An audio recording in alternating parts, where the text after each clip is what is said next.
Halo teman-teman, kembali lagi di YouTube channel Kelas Bimbel. Di sini kita akan membahas beberapa pembahasan soal bahasa Inggris tes akademik Polri. Nah, langsung saja pada soal yang pertama. Di sini ada kalimat mini radio transmitter had been built in the 1920s. Nah, pada kalimat ini tuh terdapat kata yang digarisbawahi. Ada pada kata mini, transmitters, kemudian had been, dan built. Nah, di antara kata tersebut itu terdapat satu kata yang memiliki kata yang error atau kata yang tidak sesuai dengan tata bahasa maupun secara makna. Jadi kita disuruh mengidentifikasi kira-kira kata yang error itu terletak di opsi yang mana. Kemudian langsung kita bahas pada soal nomor 1, kalimatnya mini radio transmitters. Di sini ada penggunaan kata many, yang mana ini merupakan quantity atau sebuah quantifier. Jadi di mana many itu harus diikuti oleh kata benda yang jamak atau plural noun. Many radio transmitters. Di sini diikuti oleh noun yang plural, yaitu transmitters. Jadi banyak pemancar radio. Jadi opsi yang A dan B itu sudah tepat. Kemudian untuk opsi yang C ada kata had, opsi yang D ada kata been, dan yang E ada kata built. Di sini opsi yang E, built, merupakan kata kerja bentuk pertama. Sedangkan sebelumnya ada kata had been, di mana had been itu harus diikuti oleh kata kerja bentuk ketiga. Sehingga jawaban untuk soal nomor 1 itu ada pada opsi yang E. Seharusnya menggunakan kata kerja bentuk ketiga yaitu built dengan akhiran T bukan D. Yang berakhiran D itu merupakan kata kerja bentuk pertama. Jadi many radio transmitters had been built in the 1920s. Jadi banyak pemancar radio telah dibangun pada tahun 1920-an. Kemudian selanjutnya pada soal nomor 2, di sini ada kalimat nobody know when the process of glassmaking was invented. Nah, pada opsi ada kata know, di mana ini merupakan kata kerja atau verb yang artinya tahu. Di sini know sebagai verb, subjeknya yaitu nobody. Jika dalam suatu kalimat terdapat subjek atau kata yang menduduki sebagai subjek yaitu nobody, kemudian everybody, everyone, no one, somebody itu dianggap tunggal. Jadi nobody itu merupakan subjek yang singular, subjek yang dianggap tunggal. Sehingga ketika subjeknya tunggal, kata kerjanya ada penambahan s atau is. Sedangkan di sini hanya menggunakan kata kerja bentuk pertama. Jadi jelas pada soal nomor 2 yang error adalah opsi yang A, karena seharusnya menggunakan akhiran S. Kemudian when ini sudah tepat, karena when di sini itu fungsinya sebagai kata penghubung. Jadi ketika when itu berada di tengah kalimat, fungsinya sebagai kata penghubung, bukan kata tanya. Di mana kata penghubung itu digunakan ketika terdapat dua klausa, berarti ada dua subjek dan dua kata kerja. Pada klausa pertama sudah lengkap, subjeknya nobody, kemudian kata kerjanya atau verbnya no. Setelah when itu harus diikuti klausa juga, berarti harus ada subjek dan kata kerja. The process merupakan subjek. Was invented merupakan verb, jadi yang B sudah tepat. Untuk opsi yang C ada preposisi of, preposisi itu harus diikuti oleh pronoun, noun, atau noun phrase. Di sini diikuti oleh noun phrase, yaitu glass making, pembuatan kaca. Jadi yang C juga sudah tepat. Opsi yang D dan E di sini sudah tepat, karena klausa kedua itu menggunakan kalimat pasif, yang artinya the process of glass making was invented, yaitu proses pembuatan kaca ditemukan. Jadi kapan proses pembuatan kaca ditemukan? Sehingga menggunakan kalimat pasif, rumusnya to be diikuti kata kerja bentuk ketiga. To be-nya was, karena subjeknya tunggal yaitu the process, kemudian invented merupakan kata kerja bentuk ketiga. Sehingga jawaban yang salah itu ada pada opsi yang A tadi. Karena seharusnya menggunakan kata kerja dengan akhiran S, karena subjeknya tunggal. Kemudian soal nomor 3, di sini ada kalimat the language of the word present a vast array of structural similarities and differences. Nah, seharusnya di sini pada kata present merupakan opsi A. Jadi di sini tidak sesuai. The language of the world present. Jadi bahasa di dunia menghadirkan. Di sini sebagai subjek yaitu the language, bukan the word.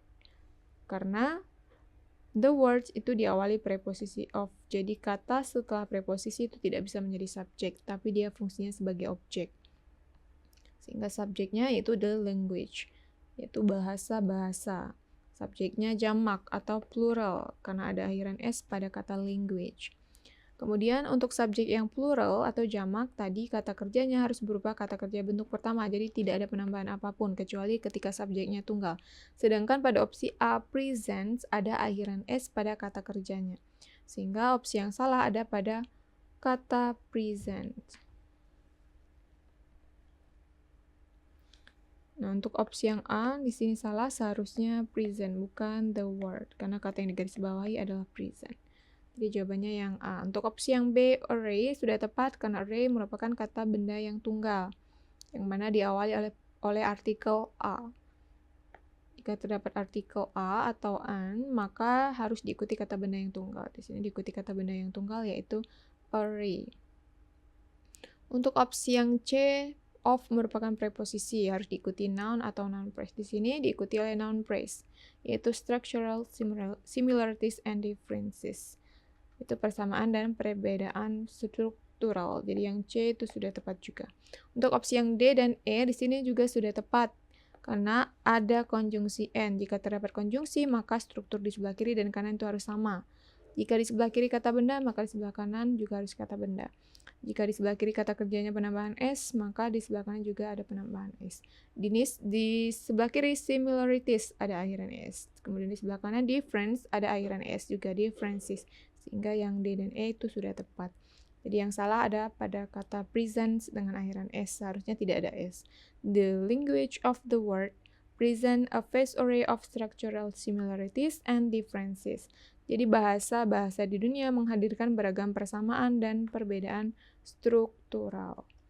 Dan kita lanjut soal nomor 4. Di sini ada kalimat the rise of multinational have result in a great deal of legal ambiguity because multinationals can operate in so many jurisdictions. Pada opsi A ada kata have. Have digunakan ketika subjeknya jamak, sedangkan untuk yang tunggal menggunakan has. Kita lihat subjeknya. The rise of multinationals. Munculnya perusahaan multinasional. Di sini yang sebagai subjek adalah the rise, bukan multinationals, karena diawali preposisi of. Jadi kata yang setelah preposisi bukan subjek atau tidak bisa menjadi subjek. Sehingga yang salah adalah opsi yang A. Seharusnya di sini menggunakan has karena subjeknya tunggal. In a great deal, di sini sudah tepat karena a great deal merupakan noun phrase atau preposisi kata benda yang terdiri dari artikel A, adjective great, dan noun deal. Kemudian untuk opsi yang C juga sudah tepat because itu menghubungkan dua klausa. Klausa pertama, the rise of multinational have result in a great deal of legal ambiguity. Klausa kedua, multinational can operate in so many jurisdictions. Jadi kalau ada dua klausa dalam kalimat harus ada kata penghubung. Kemudian untuk opsi D dan E sudah tepat. D merupakan modal, di mana modal itu harus diikuti oleh kata kerja bentuk pertama atau modal plus base verb. Di sini modalnya can, operate merupakan kata kerja bentuk pertama atau kata kerja dasar. Jadi yang D dan E sudah tepat. Sehingga jawabannya ada pada opsi yang A. The rise of multinational has result in a great deal of legal ambiguity because multinational can operate in so many jurisdictions. Jadi munculnya perusahaan multinasional telah menimbulkan banyak ambiguitas hukum karena perusahaan multinasional dapat beroperasi di banyak yurisdiksi. Kemudian soal selanjutnya, pada soal nomor 5, di sini ada kalimat some of the agricultural practice used today is responsible for fostering desertification. Di sini ada pada kata some dengan opsi A, practice dengan opsi B, use dengan opsi C. is dengan opsi D serta fostering dengan opsi E. Some of agricultural practice. Opsi A dan B sudah tepat. Karena some di sini diikuti oleh noun yang jamak. Some of agricultural practice artinya beberapa praktik pertanian. Use today yang digunakan saat ini. Opsi A, B, dan C sudah tepat. Use merupakan kata kerja bentuk ketiga. Nah, kata kerja bentuk ketiga di sini bukan sebagai verb, melainkan dia sebagai adjective. Jadi, kata kerjanya itu yang to be is subjeknya, some of the agricultural practice. Di sini subjeknya jamak atau plural. Kata kerjanya is. Jadi yang salah ada pada opsi yang D, karena subjek yang plural itu menggunakan to be are, bukan is. Untuk opsi yang E, fostering, di mana di sini berakhiran ing. Kata kerja dengan akhiran ing ini disebut dengan gerund. Itu artinya fungsinya bukan sebagai kata kerja. Jadi fostering desertification sebagai prase kata benda atau noun phrase. Artinya sudah tepat karena preposisi for itu diikuti oleh noun phrase. Some of the agricultural practice used today are responsible for fostering desertification. Jadi beberapa praktik pertanian yang digunakan saat ini bertanggung jawab mendorong terjadinya penggurunan. Kemudian soal selanjutnya pada soal nomor 7, kalimatnya all of the east-west interstate highways in the United States have even numbers, while north-south interstate highways are outnumbered. Pada opsi A ada preposisi in. Preposisi in ini bisa merujuk pada waktu maupun tempat. Di sini diikuti oleh tempat di United States. Jadi opsi yang A sudah tepat. All of the east-west interstate highways in the United States. Artinya semua jalan raya antar negara bagian timur barat di Amerika Serikat. Has even. Di sini penggunaan to be has atau kata kerja has. Itu digunakan ketika subjeknya tunggal. Kita lihat apakah subjeknya tunggal. All of the east-west interstate highways yang merupakan subjek. Di sini subjeknya plural karena ada akhiran s. All of itu juga artinya semua, berarti ada banyak. Sehingga seharusnya menggunakan have bukan has. Sehingga jawaban untuk soal nomor 6 ada pada opsi yang B.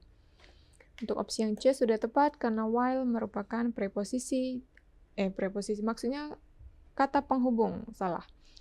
Merupakan konektor. Konektor digunakan ketika dalam kalimat terdiri dari dua klausa. Maka setelah while harus ada klausa, harus ada subjek dan kata kerja. North-south interstate highways merupakan subjek. Di sini juga subjeknya jamak atau plural. Sehingga to be are itu sudah tepat. Outnumbered juga sudah tepat. Outnumbered artinya bernomor ganjil. Jadi while north-south interstate highways are outnumbered, artinya sedangkan jalan raya antar negara bagian utara selatan bernomor ganjil. Kemudian kita lihat soal selanjutnya. Soal nomor 7. When a massive star in the large Megalinae could explode in 1987, a wave of neutrinos were detected on Earth. Opsi yang A ada kata when, di mana ini merupakan kata penghubung. When a massive star in the large Megalinae could explode in 1987. Berarti ketika sebuah bintang masif di Megalinae could yang besar meledak pada 1987. Kemudian setelahnya juga ada a wave of nutrition where, berarti ada dua subjek dan dua kata kerja. Jadi yang A sudah tepat karena harus ada kata penghubung yang menghubungkan dua klausa. Klausa yang pertama, a massive star in the large Megalinae could explode in 1987. Klausa yang kedua, a wave of neutrinos were detected on Earth. Kemudian yang B juga sudah tepat, the large Megalinae. Yang mana ini merupakan prasekata benda, artinya Megalinae yang besar. Di sini ada preposisi. Preposisi diikuti oleh noun phrase. Jadi secara tata bahasa ini sudah tepat.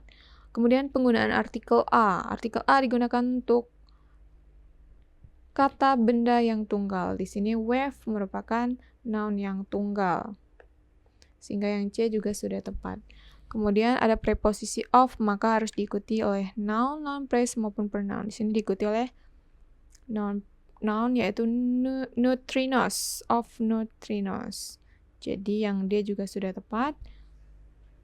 Kemudian were detected on earth, were sebagai verb. Jadi sudah tepat di sini. Jawabannya ada pada opsi yang mana kita lihat yaitu yang E. Nah, jadi were di sini meskipun dia sudah sebagai kata kerja, namun dia tidak tepat. Kenapa? Karena were merupakan to be yang digunakan untuk subjek yang tunggal. Kita lihat. Subjeknya bukan neutrinos karena ada preposisi of. Subjeknya yaitu a wave. Seharusnya kalau subjeknya tunggal menggunakan was. Jadi yang salah adalah opsi yang E, were.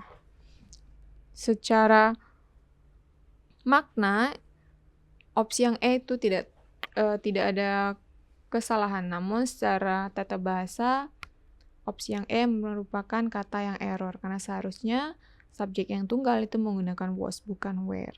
Jadi jawabannya ada pada opsi yang E. Kemudian soal selanjutnya, soal nomor 8, di sini ada kalimat every open space in the targeted area that has grass and a few bushes are occupied by the white-crowned sparrow. Pada soal nomor 8, kata yang digarisbawahi ada pada kata the targeted area, yang mana ini merupakan prasakata benda. Sebelumnya ada preposisi in, jadi opsi yang A sudah tepat karena preposisi diikuti oleh noun phrase. Kemudian opsi yang B ada has, that has grass and a few bushes. Has digunakan untuk subjek yang tunggal. That di sini merujuk pada every open space. Jadi setiap ruang terbuka.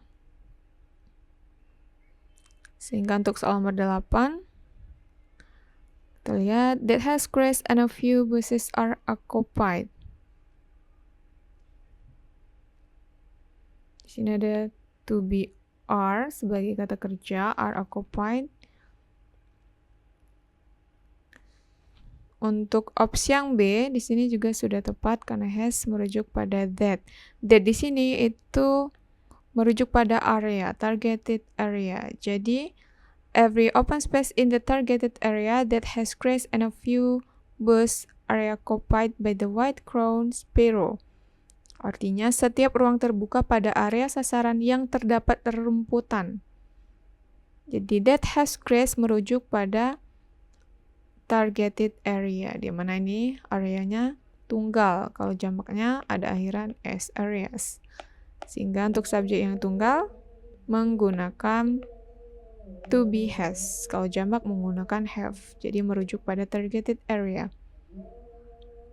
Untuk opsi yang C, buses, a few buses. Di sini ada kata a few buses yang artinya yaitu rerumputan, terdapat rerumputan dan beberapa semak belukar. Jadi a few buses itu artinya beberapa semak belukar. Opsi yang C sudah tepat. A few buses. Di few artinya beberapa sehingga diikuti oleh noun yang jamak. Kemudian untuk opsi yang D, are occupied, merupakan verb atau kata kerja yang digunakan ketika subjeknya jamak. Kita lihat subjeknya di sini adalah every open space. Yang mana ini subjeknya tunggal. Sehingga jawaban untuk soal nomor 8 ada pada opsi yang D. Seharusnya adalah is occupied. Karena subjeknya every open space, bukan buses. Karena buses di sini merupakan klausa dari that has grace and a few buses, satu kesatuan. Yang mana ini merupakan klausa adjektif yang merujuk pada targeted area. Jadi dia yang menerangkan targeted area. Sehingga subjeknya bukan adjective clause di sini melainkan every open space, yaitu sebelum klausa adjektif. Untuk opsi yang E, sparrow. Nah, sparrow merupakan noun. di mana white crowded merupakan adjective. Jadi secara tata bahasa, noun itu terletak setelah adjective. Jadi opsi yang E sudah tepat. Every open space in the targeted area that has grass and a few buses is occupied by the white-crowned sparrow. Jadi setiap ruang terbuka pada area sasaran yang terdapat rerumputan dan beberapa semak belukar ditempati oleh burung pipit mahkota putih.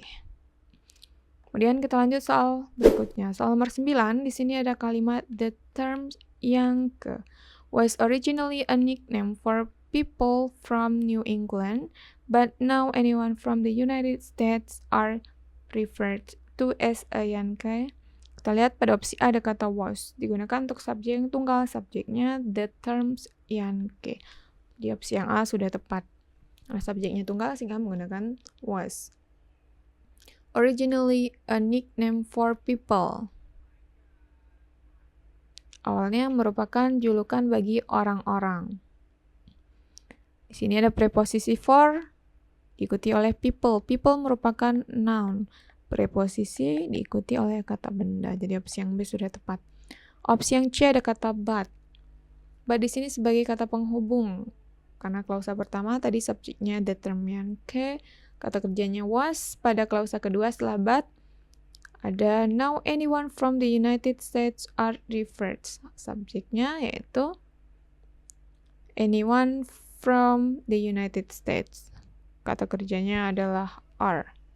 Kita di sini subjeknya anyone, verbnya are. Berarti diikuti subjek dan kata kerja. Berarti yang C sudah tepat. Untuk opsi yang D di sini sudah tepat karena from merupakan preposisi. Preposisi yang diikuti oleh noun phrase. Karena the United States merupakan frase kata benda atau noun phrase. Untuk opsi yang E, di sini to be are sebagai verb. To be are digunakan ketika subjeknya tunggal. Kita lihat subjeknya yaitu anyone, bukan the United States. Karena the United States itu diawali preposisi. Kata yang menduduki sebagai subjek ketika diawali preposisi, maka dia tidak bisa menjadi subjek. Berarti bukan subjek, subjeknya anyone. Nah, anyone merupakan kata yang dianggap sebagai subjek yang tunggal. Sehingga seharusnya menggunakan to be is. Jadi jawabannya ada pada opsi yang E. The term Yankee was originally a nickname for people from New England, but now anyone from the United States is referred to as a Yankee. Jadi istilah Yankee awalnya merupakan julukan bagi orang-orang New England atau orang-orang Inggris. Namun kini siapapun yang berasal dari Amerika Serikat disebut sebagai Yankee. Kemudian soal yang terakhir pada soal nomor 10 ada kalimat a network of small arteries mostly sandwiched between the skin and the underlying muscles supply blood to the face and scalp. Opsi yang A ada kata network, artinya jaringan. Opsi yang A sudah tepat karena di sini network itu nounnya tunggal, di mana ada artikel A. Artikel itu harus diikuti oleh noun yang tunggal, jadi opsi yang A sudah tepat. Opsi yang B small arteries atau arteri kecil. Small adjective, arteries noun. Jadi yang B juga sudah tepat karena di sini ada preposisi. Itu artinya preposisi diikuti oleh noun phrase. Frase kata benda yaitu gabungan antara adjective small dan kata benda arteries. Jadi untuk opsi yang A ada artikel. Artikel itu harus diikuti oleh singular noun atau kata benda yang tunggal. Di sini network, noun yang singular. Sehingga yang A sudah tepat secara tata bahasa. Untuk opsi yang C, ada kata the skin. Sebelum the skin, ada kata between, di mana between merupakan preposisi. The skin merupakan gabungan antara artikel dengan noun. Berarti berupa noun phrase, gabungan kata. Dari kata benda dengan artikel. Preposisi diikuti oleh noun phrase. Jadi yang C sudah tepat.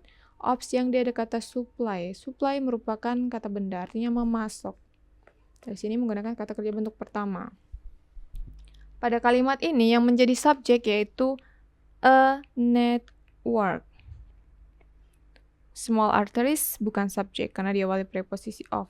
Mostly sandwich between the skin and the underlying muscles juga bukan subjek, tapi apositif.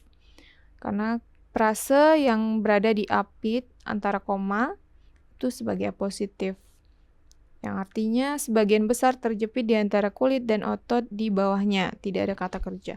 Berarti dia merupakan frase dan fungsinya sebagai apositif. Sehingga kata kerja supply itu merujuk pada subjek a network atau jaringan, sebuah jaringan. Ketika subjeknya tunggal, maka seharusnya menggunakan kata kerja dengan akhiran es. Jadi seharusnya supplies, bukan supply. Untuk opsi yang E sudah tepat karena scalp merupakan noun, sama dengan di sebelah kiri. Face merupakan noun. Di sini ada konjungsi. Nah, jadi ingat kalau dalam kalimat terdapat konjungsi, maka struktur di sebelah kiri dan kanan harus sama. Jika di sebelah kiri berupa kata kerja, maka di sebelah kanan juga. Sebelah kiri noun, maka di sebelah kanan noun. Di sini sebelah kirinya noun, yaitu face. Maka di sebelah kanan, scalp juga sudah tepat karena berupa noun, artinya kulit kepala. Jadi jawaban untuk soal nomor 10 ada pada opsi yang D. Seharusnya itu menggunakan ES, supplies, karena subjeknya tunggal. A network of small arteries mostly sandwiched between the skin and the underlying muscles supplies blood to the face and scalp. Jadi, jaringan arteri kecil sebagian besar terjepit di antara kulit dan otot di bawahnya memasok darah ke wajah dan kulit kepala. Jadi jawabannya yang D. Nah, bagi teman-teman yang mau belajar dan ingin tahu nih kemampuannya sudah sampai mana, kalian bisa ikut TO loh di kelas bimbel, karena kelas bimbel itu sudah membuka paket tryout psikologi dan akademik yang super lengkap. Ditambah juga ada video pembahasan per soalnya. Mulai dari paket bundling VIP, Gold, Silver, serta paket TO satuan yang bisa kalian beli di web kelas bimbel. Selain itu juga ada yang menarik nih, jika kalian membeli paket bundling, nanti kalian juga akan mendapatkan paket kecermatan.